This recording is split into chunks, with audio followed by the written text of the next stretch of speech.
I'm Bob Vila. Welcome to This Old House, where today we begin a brand new chapter. No longer in our familiar backyard in New England, but in one of the fastest growing cities in America, Tampa, Florida. So don't go away.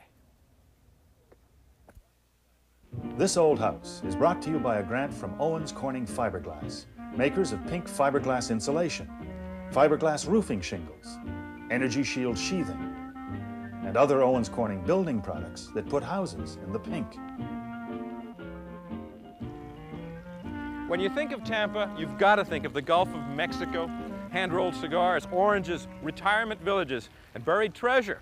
120 years ago, Tampa, like most of Florida, was sand dunes and swamps and, well, a colorful pirate past.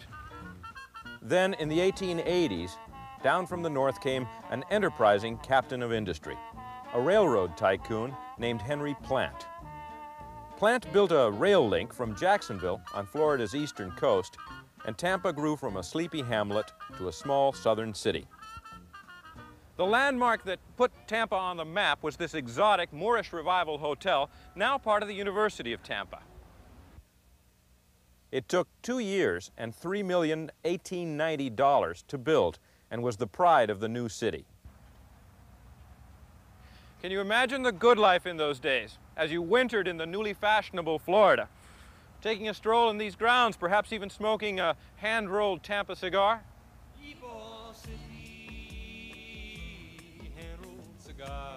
Chances are that cigar was made in this factory right here in Tampa's Ybor City, the local Latin quarter, which celebrates its centennial this year.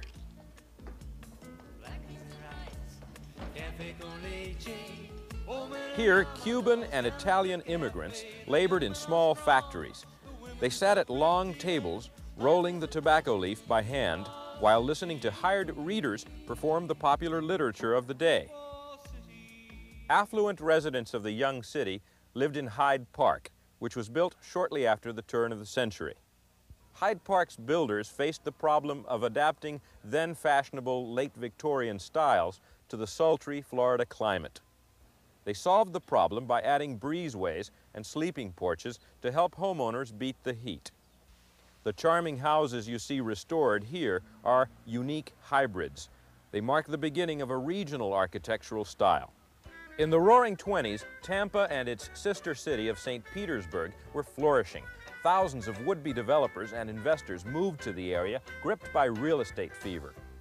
The first of many Florida building booms began, and the city was transformed almost overnight. D.P. Davis, a Tampa newcomer, dredged the Tampa Bay muck onto a harbor sandbar, and with some brilliant promotion, he created Davis Islands, which soon became the fashionable Tampa address. On Davis Island and throughout Florida, the popular new housing style was Mediterranean Revival, which was meant to conjure up images of romantic times and places. Nowadays, these houses are beginning to be recognized as important landmarks of the boom years, and some are being restored. Today, if you want a home within the Tampa city limits, your choices are few. With the land nearly all gone, new houses are in short supply, and older homes like the ones in the Hyde Park section are very tough to find. So, intrepid house hunters are turning to the classic tract houses of the 1950s and 60s, so many of which were built right here in Tampa, hoping to find an affordable version that's suitable for updating to meet the needs of 1980s family styles. And that, ladies and gentlemen, is exactly what we have in mind. Okay, that was the used car lot. Now it says to look for a new wooden house for sale. Yeah, here's a new wooden house for sale next door to a log cabin. It says a log cabin. Yeah, there's a log cabin, unfinished, with an Airstream trailer out in back. Boy, that's bizarre. That doesn't belong in a Florida subdivision. Let's see, 3010. Maybe this is it. Right next door here.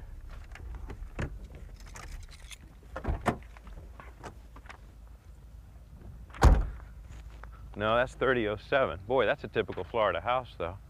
3010. This must be it. This is the typical Florida house, probably built 30 years ago. What we call a CBS, concrete block structure. Lots of concrete here, tossed right down over the sandy soil. That's probably the reason it's failed in the slab here. But this was a house built by a speculator, and that's why it's close to the street, and it's really oriented towards the street. Of course, you want to be able to drive right in, and this is a fiberglass, probably a retrofit, probably not as old as the house. But again, you want to have everything facing the street for some reason, including the big picture window. So that probably means that's the living room.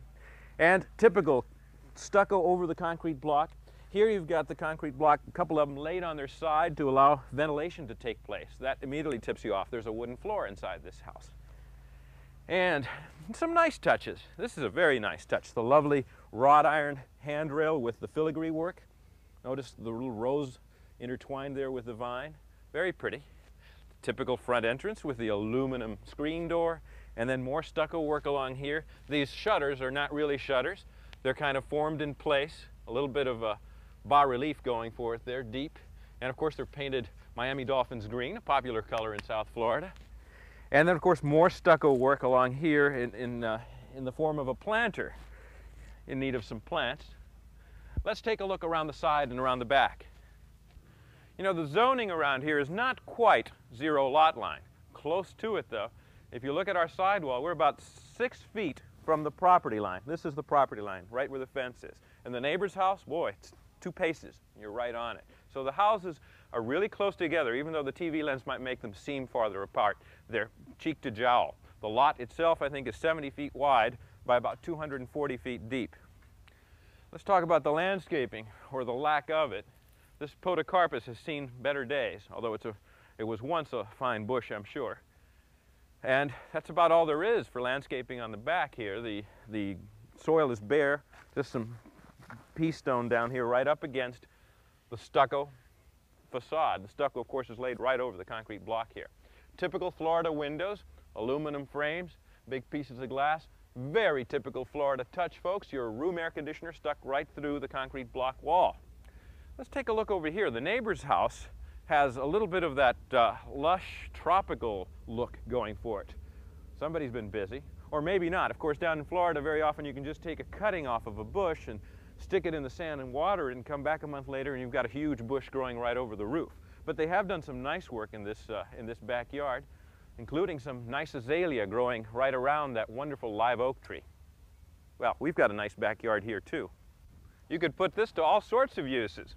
I mean, a soccer field if you wanted to, or you could just start a little grove of orange trees back here. Of course, you do have some wonderful trees already. These are typical Florida live oak trees. They get to be enormous. And in some parts of the state, they'll be dripping with Spanish moss. I guess down here it doesn't grow that commonly. But look at all the space we have back here. There's a badminton net set up at the moment.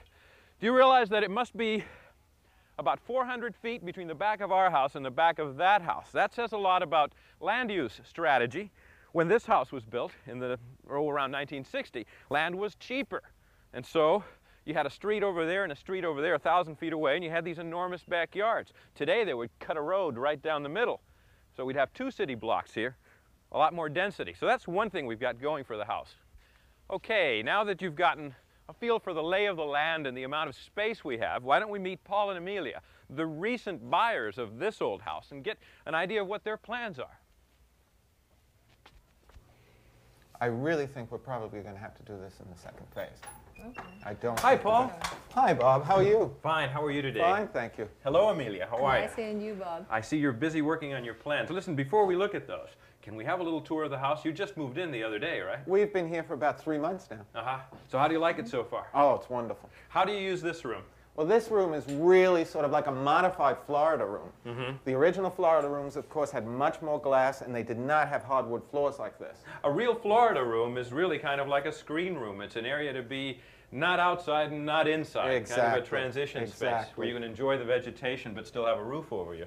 We're using this now as a family room. Yeah, it's kind of tight though, isn't it? It is. It's very, very narrow. The proportions are not good. It's very, very narrow and very long. Mm-hmm. What's over there? Over here we have the dining room, or This? what was called the dining room. This? Yes, that little piece of area. You cannot can't even fit a sit- table, huh? You can't fit a table in it. But anyway, right now it's like a hallway, like Yeah. a passageway to Yeah. that area that you just What's came behind you? from. This is the garage. And it's very convenient because it's connected straight into the house. Yeah, you you don't can have to see worry. very roomy, and I can fit my laundry room in here, Mhm. extra refrigerator, Can you some fit a area car? for the kids. No, we never put the car in here. It's for the kids to play. Typical. That's- You don't use it as Yeah. a... Yeah. If you had a bigger Florida room, they could play in there Oh, and you can sure. keep the car. That would be great. Do you have structural problems in the house? No, we don't. We do have some cracks that you can see in the ceiling, but they're not structural problems. It's a result of the radiant heating, which is a coil system that was actually right in the plaster? the plaster ceiling. So I guess the changes in temperature The have changes caused in temperature cracks. has caused contraction and expansion, and we do have minor cracks. This is a classic 1950s kitchen. The design, you can bump your head into this. Right. The gold fleck countertop, the wonderful cast iron sinks, and these birch cabinets. They're really in terrific shape. You know, they look like 1958 or 1959. Right. How do you like them? Well, they're in perfect condition if it wasn't for the color, but I really like them, and they're fantastic, smooth and nice. Yeah, they've you been can see- cared for. They have Somebody been is- cared for during all those over 30 years. I've been in many 30-year-old kitchens where the first thing we had to do was rip out the cabinets because they were so abused. You've bought new appliances, huh? Yes, we modernized the refrigerator, and we did put in a new dishwasher. Terrific. Can we take a look at the living room? Sure, come over here. Follow me. This is the living room. It's spacious. And one nice thing about the whole house, I guess, is the ceiling height is terrific, isn't Yes, it? the Yeah. ceiling height is terrific. Definitely. Yeah. It's a nice square room, but right on the front door, like so many houses from the 50s, there's really no transition space. No, there is no transition, no foyer whatsoever. But the entire layout of the house is pretty good except for this. Functionally, it works well. And it's not a bad sized room. No, it's not. No, not, and it's a no. pleasant room. It is. Can we check the bedrooms out? Sure, I'll show you. Follow me. Down the hall. Down the hall, you're going to find the bedrooms. Oh, look at and, that. Look at the floor in here. This is really, again, very typical 1950s. Look at all the wonderful work with a sawtooth edge on the turquoise. You got to call that turquoise. Right. Very popular color in the 50s and the early 60s. But look at all the detailing in here. Yes. Double sinks and nice ceramic tile on mud, again over birch cabinets. That is really terrific. And once again, the tiles have been very well cared for.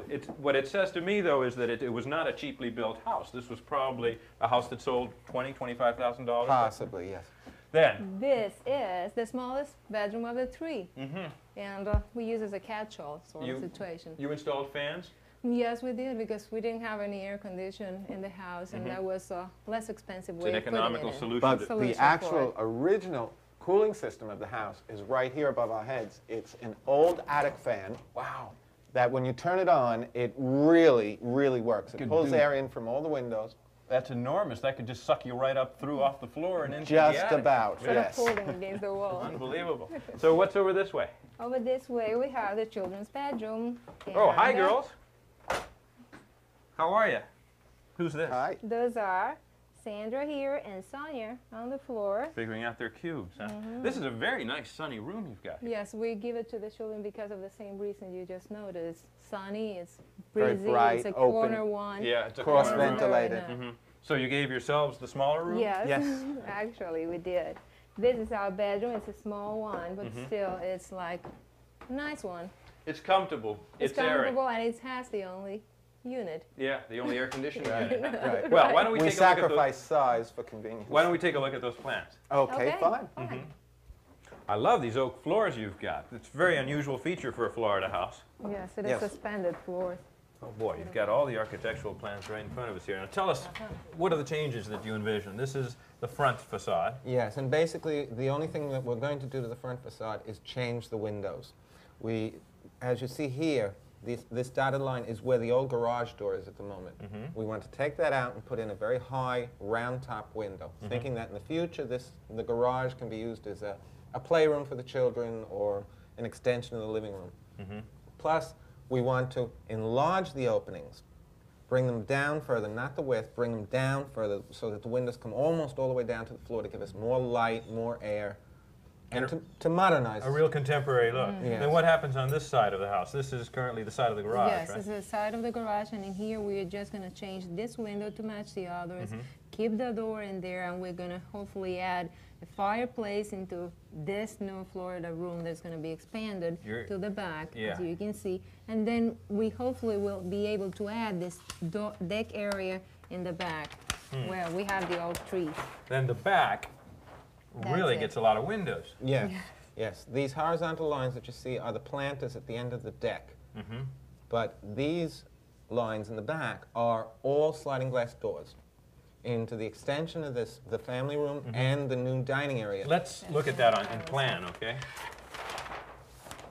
Here we have the house as it is. That's the line of the house Right, as it and is. that's where we are now. We're currently right in this little corner of the family room. Yes. Okay. And we're going to double the size of the family room out to here, and then put a new dining area behind the kitchen, which is now Kitchen's here. right there, yeah. Okay. And all of these walls will be sliding glass panels. Okay. And hopefully they will open up onto our new deck area here. You're not going to compromise that wonderful oak tree that's back there, I hope. No, absolutely not. We are going to just keep it in there to enhance the area. And build the deck build around the it. deck around it. And it would give us shade. We also would like very much to enclose this area here in a screened-in sort of summer dining area. Nice. Tell me, what about dollars and cents? Have you thought about the cost of all this? Well, Jess, we have thought about it, and our main concern was not to exceed the cost of the house. So we thought that $25,000 would be a reasonable. Well, you bought That the house for amount of money. $48,000, Right. and you feel if you So invest another 25 into it, it you would will be- still be in the right ballpark. Yes, Right. within the economics range of this area. Right. Right. If you had to sell the house, you wouldn't lose Right, any. No, we we would would not. overbuild No, the house definitely. for Well, the area. terrific. Let's see if we can't find a contractor. Oh, yes, that'll be it.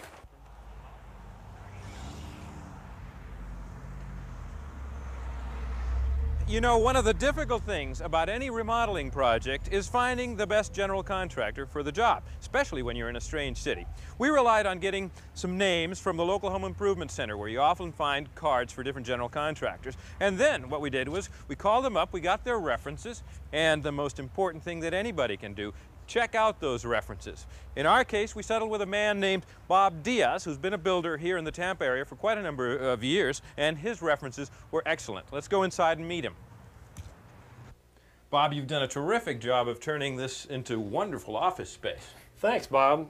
When I first took the job over, I thought maybe I was nuts. Everybody else thought I was. This place was abandoned, burned out. Is that right? It was an empty building. It had been sitting here. Matter of fact, here's a picture of it. Oh boy. Oh yeah, that's dog patch, isn't it? It was the worst. My gosh. Well, you did quite a bit of work here. Well, listen, you've had a chance to look at the work that Paul and Amelia are talking about doing. You think it's doable for about $25,000? Well, I'll tell you what would really help if the owners were to do some of the work themselves. Well, which aspects of the job do you think they should consider tackling? I Well, mean, whenever I look at a quick sketch like this, I shudder because there's a lot of work involved in this. There is. Well, there's some things here that I think that the homeowner could help out with. There's this trellis work along the front porch here, for one thing. The landscaping, it's very extensive.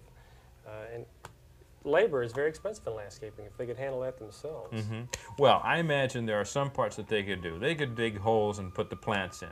They could paint the house themselves. Painting, if they'll do the painting, that's Yeah. great. How about the trim carpentry? Well, they could probably do a good portion of it, but I'm not sure that they could be held responsible to do everything.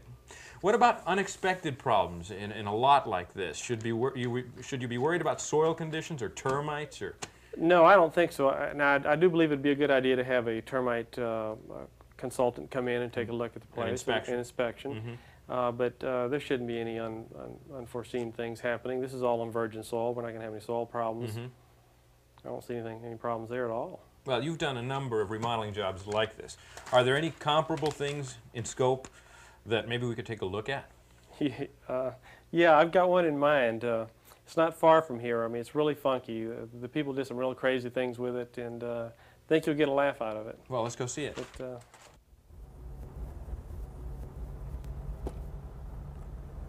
Bob, this is a residential neighborhood that was developed back around late 50s, early 60s.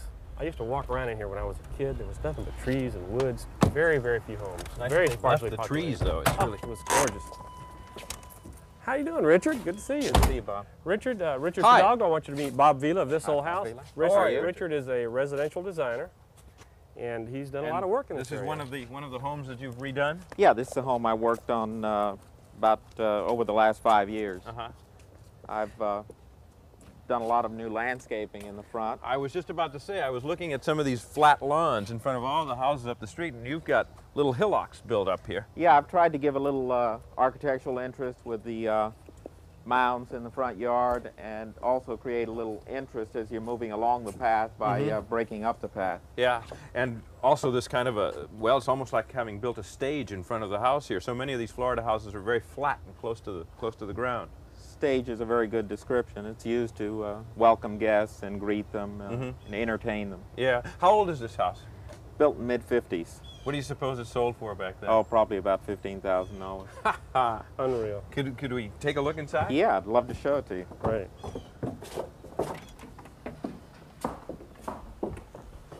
Oh, this is really exciting. It's quite a change from the outside. Yeah. The sense of space is enormous. Of course, you're using mirrors. The mirrors create such a depth. It's a very nice dining room. I like the mix of the very modern kind of slab table with that old tapestry-looking stuff. Now, did you change the plan of the house inside? Yes, completely. The kitchen now becomes a center core. It's on the other side of this wall. The kitchen used to be where the piano is now, Bob. Oh, this was the kitchen back here. So you've opened it up. What is what's going on this wall here? This is an architectural mural that gives reference to the idea that we're putting a sense of order in the house, and we knock down walls. And it does look like a fragment, kind of. And then the new kitchen is right here in the center of the whole plan, so that it relates to that dining room we were just in. You can't go through there. That's just a mirror again.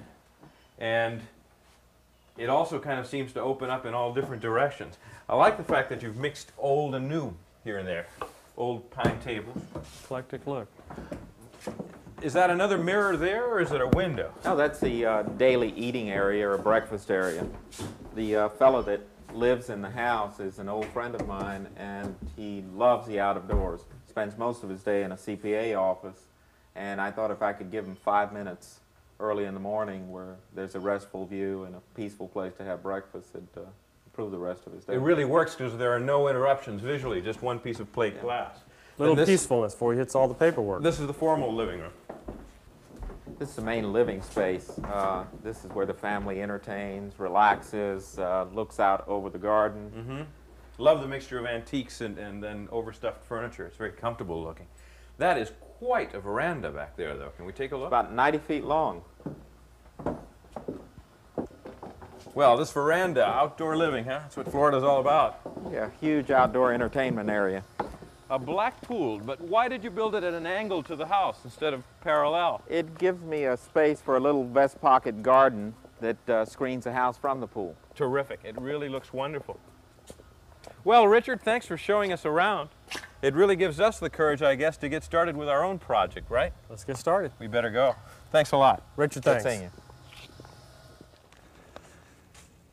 Norm! Hey, Bob. Boy, I hardly recognize you with the shades and the camera and the touristing it up down here, huh? Well, I am a tourist. You know, Yeah? it's only 12 degrees above zero in Boston, and so I decided to take a little break, but I couldn't come down here without stopping by to say hello before you started another project. I thought I was going to have all the fun in the sun. No, I wanted a little bit of that, Well, too. I'm glad you stopped by. This is like something we've never done before, and I want you to meet Bob Diaz, the contractor. Okay. We're going to do a terrific job here.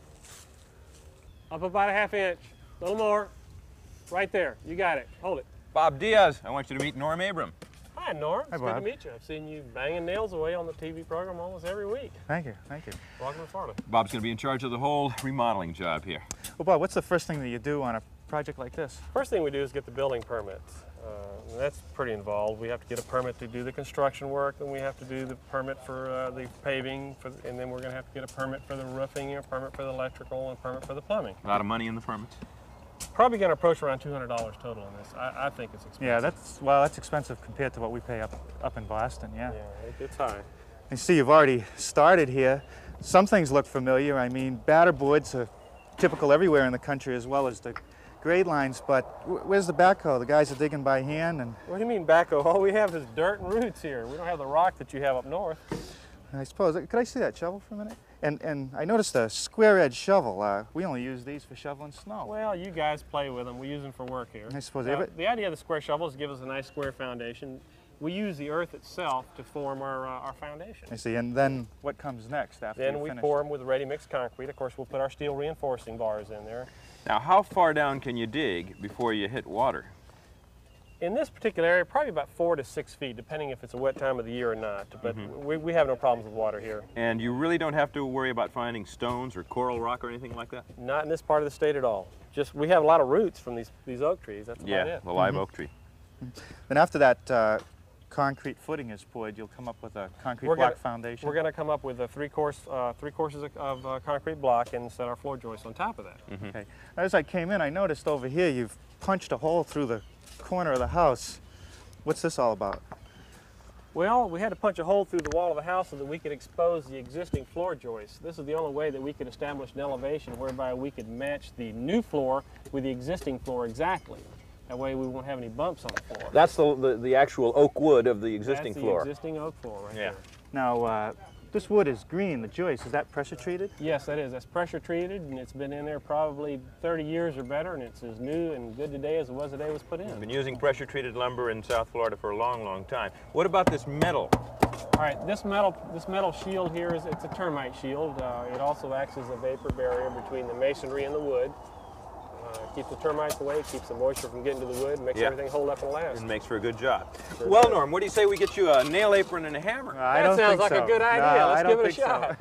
I got a date at the beach. Oh, sure. Man, I'm glad you some stopped guys by. have all the luck. Okay. All right, you better get back to work. luck, And Bob. I've got a Thank quick you. tip to share with you. This quick tip was sent in by Frank Lear, who watches us in Ronkonkoma, New York. And he writes, cutouts for electric outlet boxes can be located easily by first rubbing the edge of the box with lipstick.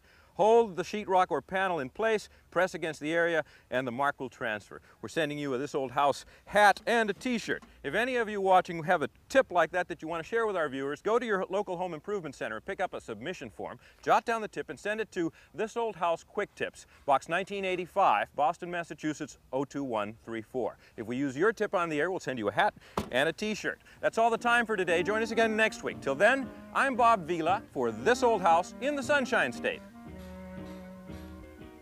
This Old House is brought to you by a grant from Owens Corning Fiberglass, makers of pink fiberglass insulation, fiberglass ceiling panels, bathing fixtures, and other Owens Corning building products that put houses in the pink.